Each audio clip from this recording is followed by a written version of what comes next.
That's right, we are finally ready to get the tank going. Tiny tank, tiny shrimp, we're adding them in.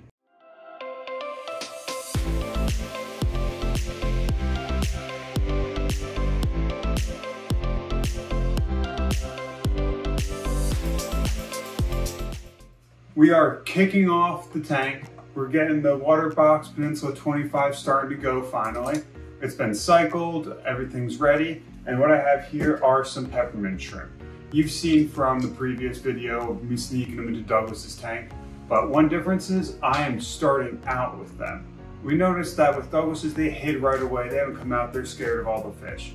So I wanted to try something a little different. Let's go and put them in first, see if they get to be a little happier being the first things in the tank. They're gonna start the mating voyage. So let's get this open and start acclimating them.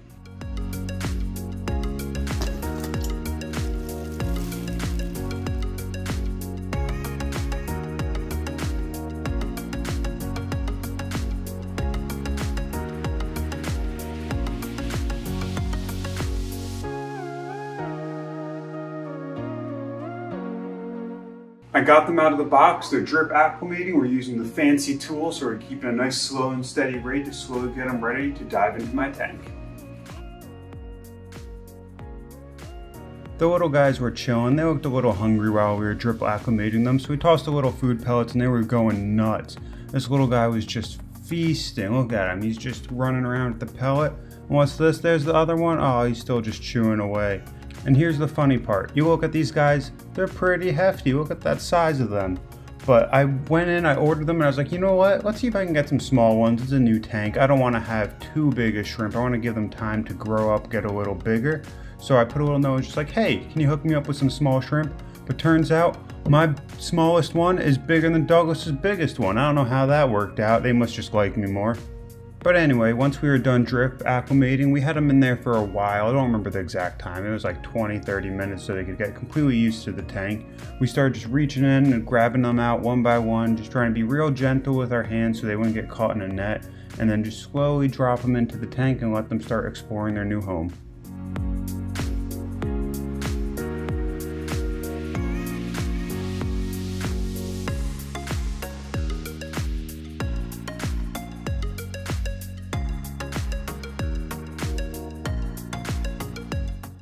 And now here's the important part. So there's 3 of the little guys, right? I gotta find a nice triplet name to go with, name them all. Some of the top contenders right now are the Donald Duck kids, of where you have Huey, Dewey, Louie. And then the other top suggestion right now has been Ed, Ed, and Eddie. Go with the 90s theme. So let me know what you guys think. We'll pick one of those. If you have other suggestions, such as like Larry, Curly, Moe, hit the 3 Stooges, just let us know what you guys think we should name these little guys. 2 of them have been absolutely perfect. They've been little angels. They found some rocks that they like. They'll crawl around. But number 3, oh boy, he's been a troublemaker. So somehow they found out that they can work their way up into the skimmer area, go dig down below the filter floss, and I'll find them in the back chamber. So this keeps happening like at least twice a week or so. I gotta go in there and track them down, try to get them to go into the big compartment, and I'll just take the net and scoop the little guy out. So one of them's a troublemaker of the bunch, but I guess 2 of them are good, so it's a win. And I'm sure a lot of you guys think, oh, it's weird, why didn't you start with clownfish? Everybody starts with the classic clownfish. They're the best things for a tank because they're hardy, and for when you're a beginner, such as myself, it's a good way to kick it off.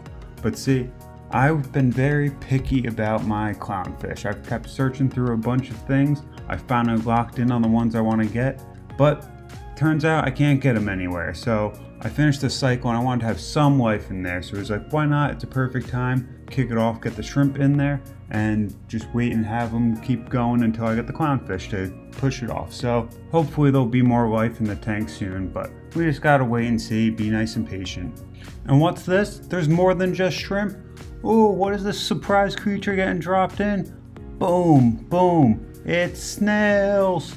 I'm dropping in 2 Nacerius snails, let them start crawling around, and you know, the shrimp, they were very interested to see something else in the tank now. They start running all over the shell. Meanwhile, the other one's just doing a backflip and getting out of there. He just wants to escape.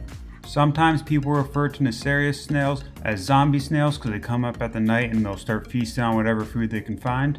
And as you guys know from my video, they are scavengers, which means they're gonna dig all through the sand and come up when it's feeding time and just try to get anything. They're like your friend at the bar that just wants anything for free. They don't care what it is, they'll take it and they'll consume it.